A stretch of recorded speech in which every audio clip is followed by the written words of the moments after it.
Good morning, sir.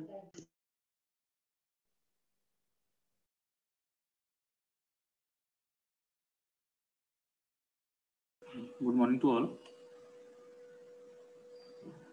Good morning, sir. Good morning, beta. Last lecture पे we were discussing the common base configuration और इसमें input characteristic discuss की जा चुकी थी. Now we have to focus on the output characteristics और इसका screenshot हमने आपको भेज दिया था. आप लोगों ने ड्रॉ कर लिया था कि फिर ड्रॉ करना है मुझे? यस सर, कर लिया था. इसमें हमारे पास बस एक चीज़ सोच लो कि अगर हम एनपीएन ट्रांजिस्टर की बात करने जा रहे हैं, NPN transistor in the sense कि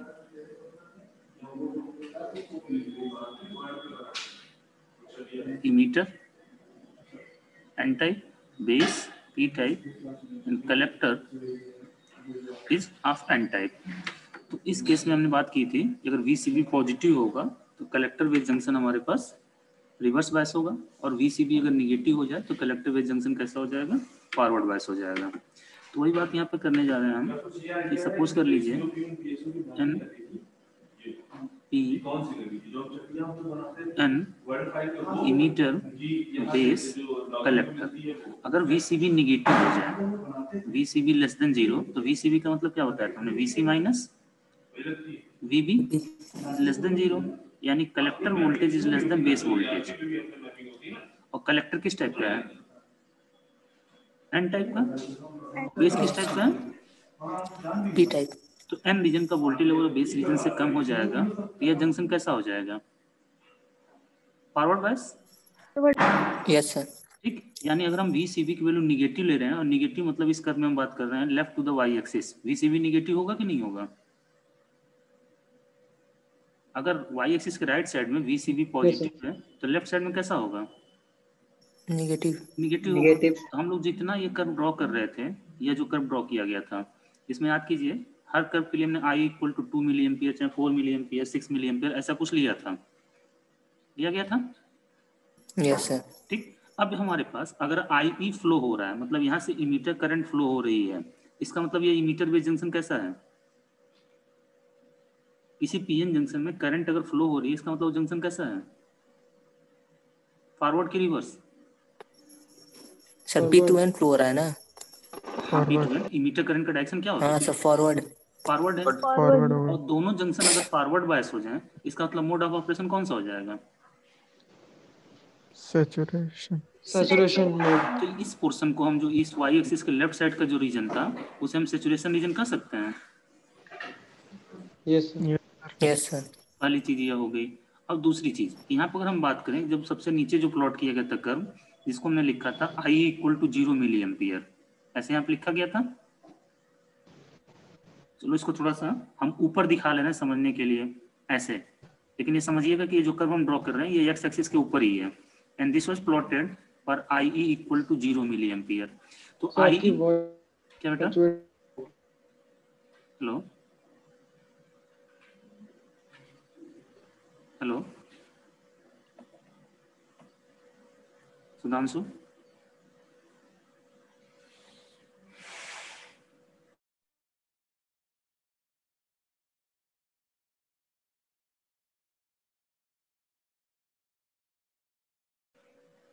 हेलो.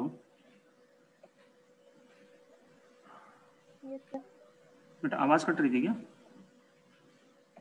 Yes sir. एक मिनट Yes, sir. अपने मोबाइल से हम कनेक्ट कर लेते हैं.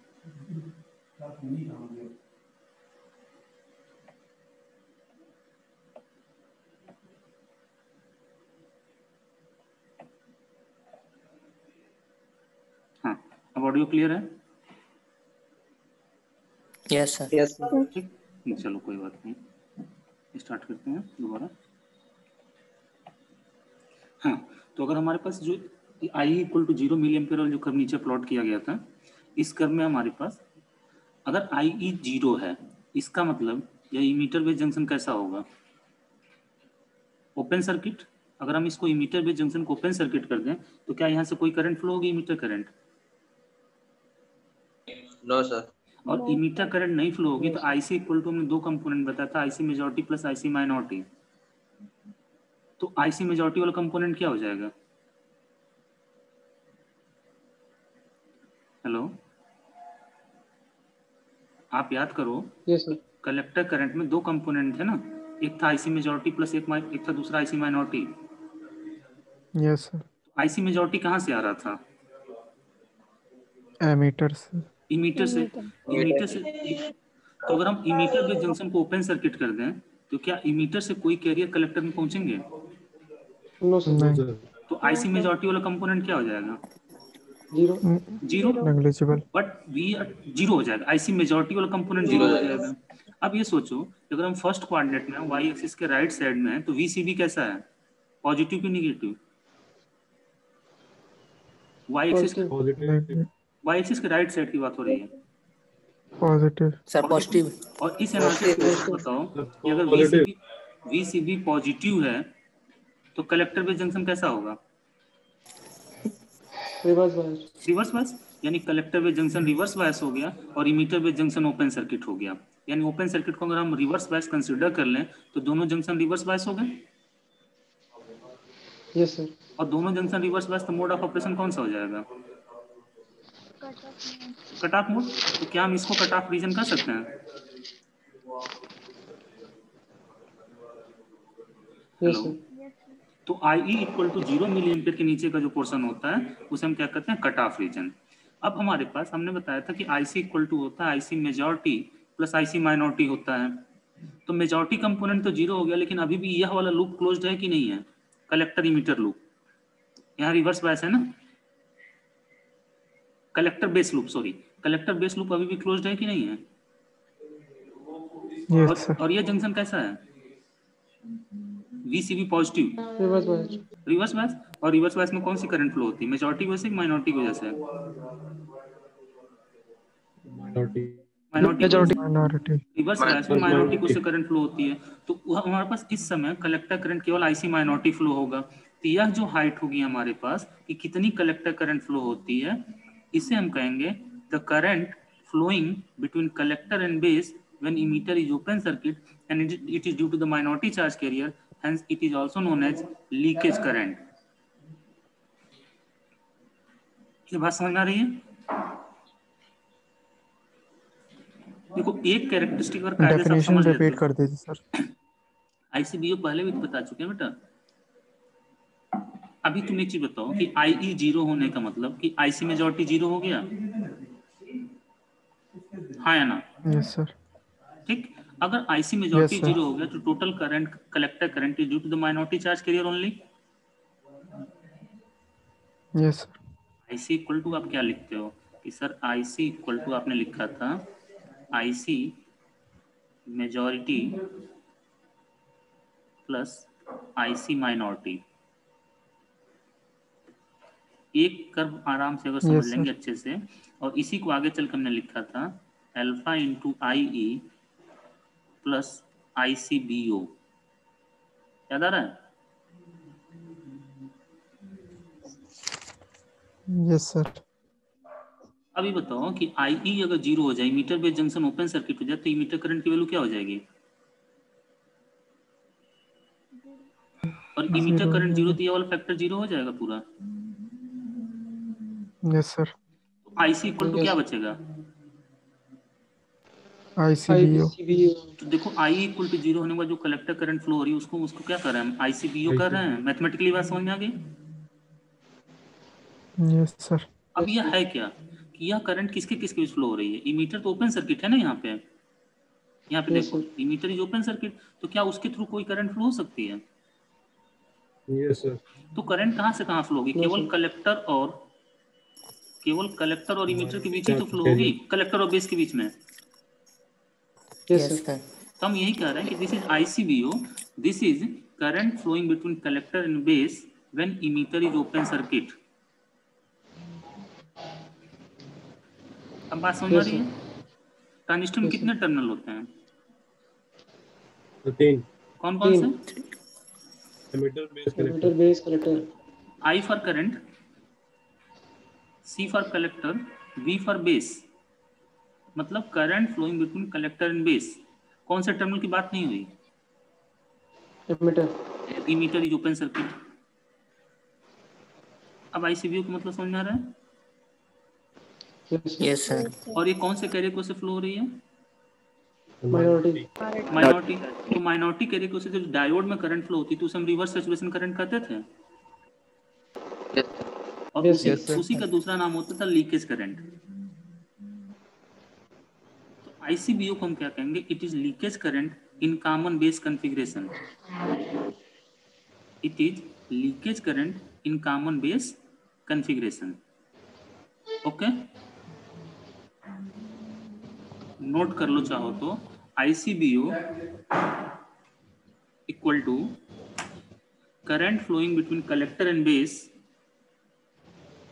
current flowing between collector and base when Sir, current flowing between collector and base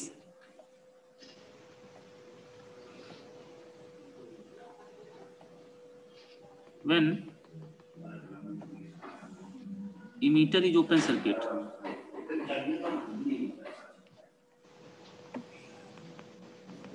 when emitter is open circuit। Note हो गया? Yes, sir. Equal to leakage current in common base configuration. Leakage current in common base configuration. Note हो गया? Yes, sir. इसके आगे लिख लो, it is due to the minority charge carrier.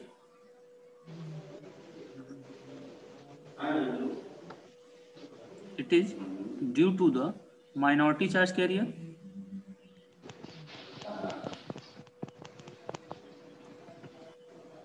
अगर minority charge carrier से फ्लो हो रही है तो क्या वोल्टेज पर डिपेंड करेगा? बायसिंग वोल्टेज पर, रिवर्स No, बायसिंग वोल्टेज पर? no, sir. नो, किस पर डिपेंड करेगा? Temperature. Temperature. किस रेट से? Per degree increase. याद कीजिए, Exponential. एक्सपोनेंशियल नहीं। For every 10 degree rise in temperature it gets doubled. अच्छा हाँ. तो यहाँ पे लिख लीजिए ना, it is due to the minority charge carrier hence depend upon temperature, hence depend upon temperature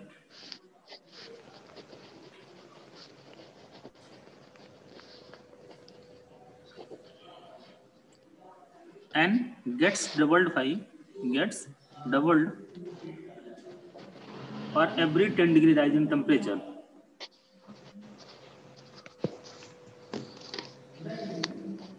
for every 10 degree rise in temperature। Note हो गया? Yes, sir.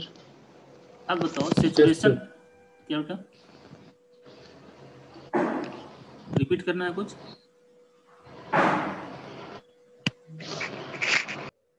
Hello hello,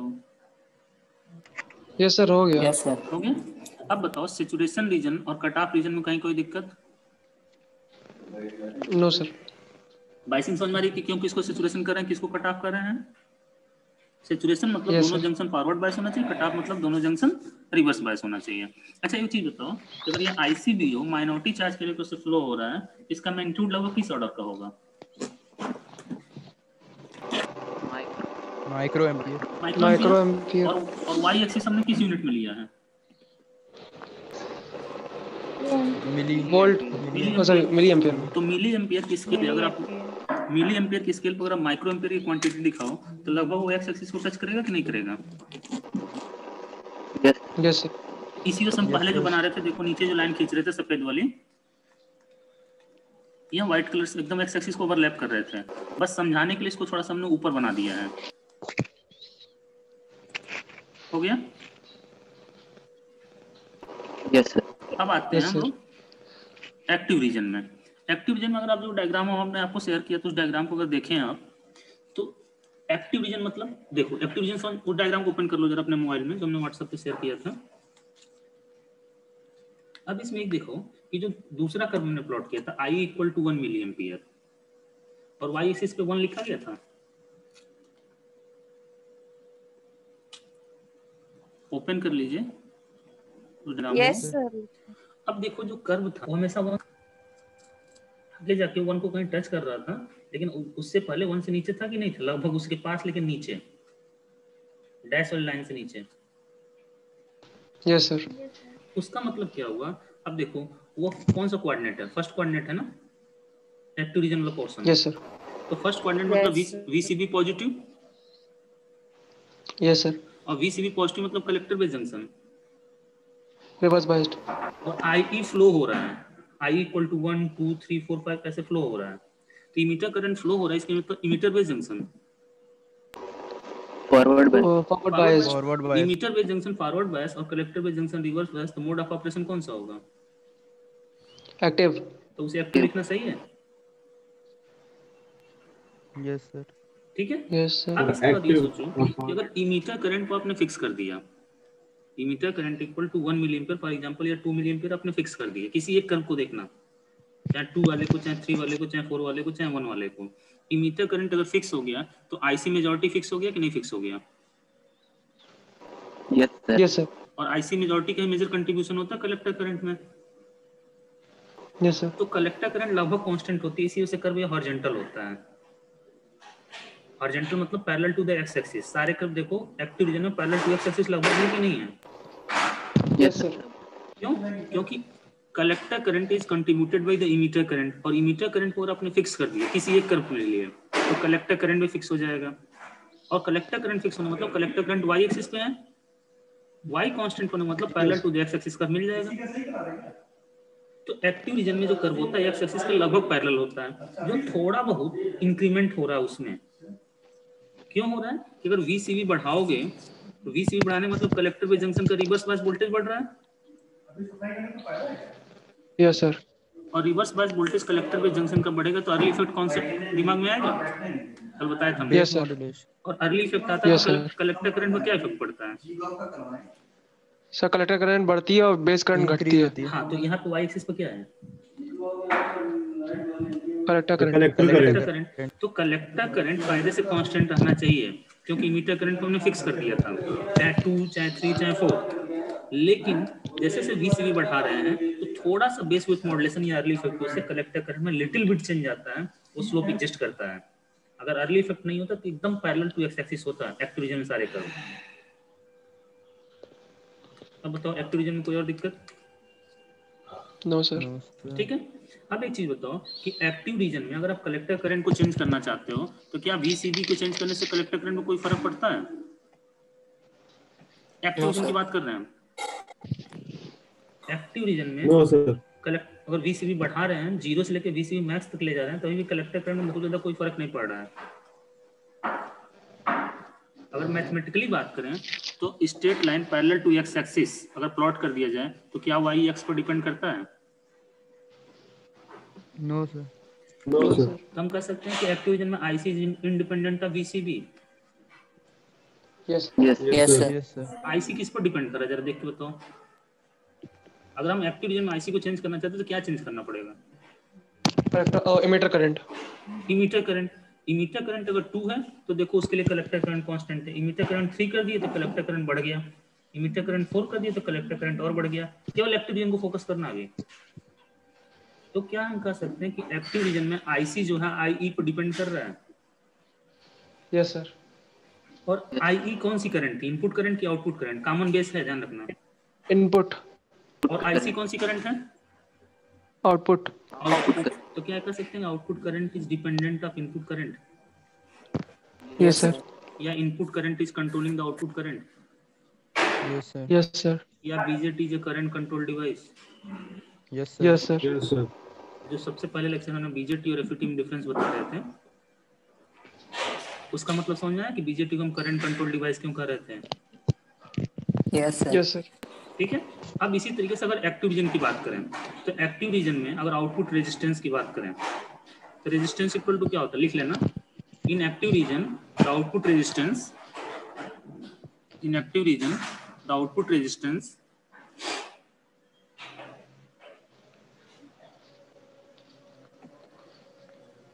are naught equal to, resistance equal to क्या होता है, V upon I. Yes yes sir. Sir. Output resistance मतलब output voltage upon output current.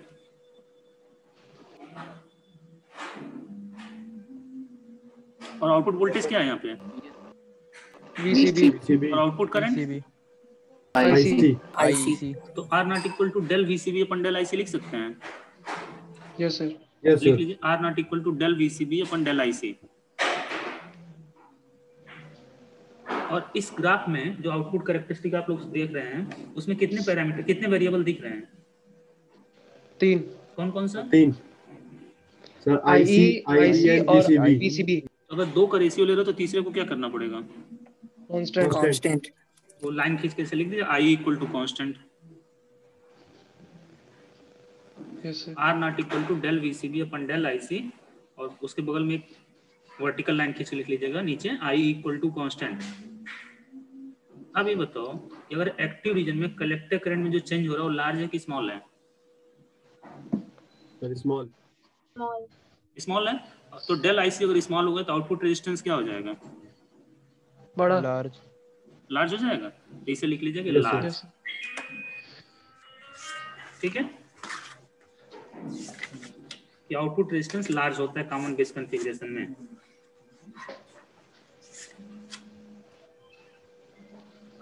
ठीक है, hello, Yes sir. अभी हम लार्ज लिख के चल रहे हैं। लार्जर या लार्जेस्ट जब हम बाकी दोनों कॉन्फ़िगरेशन जब पढ़ लेंगे तब हम बाद में बताएंगे कि किसमें लार्जेस्ट होता है किसमें लार्जर होता है, लेकिन अभी हमें इतना समझना कि लार्ज होता है। अच्छा, जो हमने आउटपुट कैरेक्टरिस्टिक आपने ओपन किया है उसमें देखो VCB मैक्स करके वर्टिकल लाइन खींची गई है।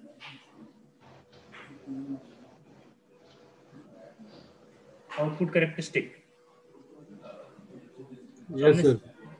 व्हाट्सएप पे कल शेयर किया था, उसकी बात हो रही yes है। sir तो उसमें VCB मैक्स का मतलब क्या है कि VCB बढ़ाते रहें, इसका मतलब हम कह सकते हैं कलेक्टर बेस जंक्शन का रिवर्स बस वोल्टेज बढ़ता जा रहा है, Yes sir. yes sir और किसी भी जंक्शन का रिवर्स बस वोल्टेज बढ़ेगा तो वहाँ डिप्लेशन लेयर की वैल्यू क्या होती जाएगी?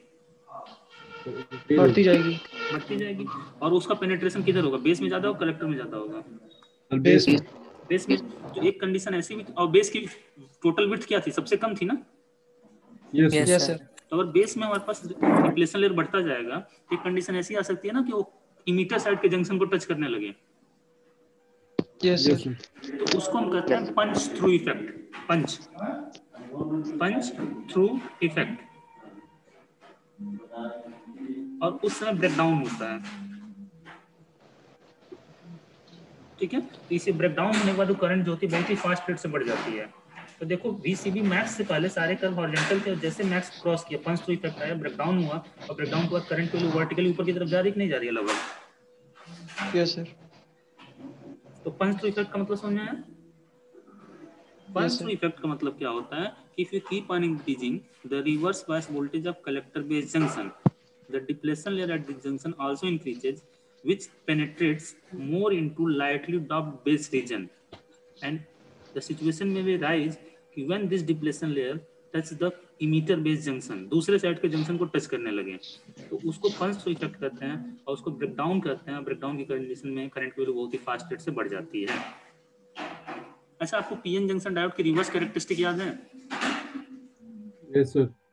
जरा इसमें से कोई, जो आप लोग डायग्राम आप देख रहे हो उसमें से कोई एक कर्व पकड़ लो और उसको उल्टा कर दो, फर्स्ट कोऑर्डिनेट से थर्ड कोऑर्डिनेट में ले आओ, Yes sir. तो क्या बन दिखेगा? जा रहा है. yes sir कुछ रिलेट कर पा रहे हो? yes sir वही तो है। Yes sir. एक डायोड की रिवर्स कैरेक्टरिस्टिक ही तो है, बस हमने थर्ड कोऑर्डिनेट से फर्स्ट कोऑर्डिनेट में प्लॉट कर दिया है।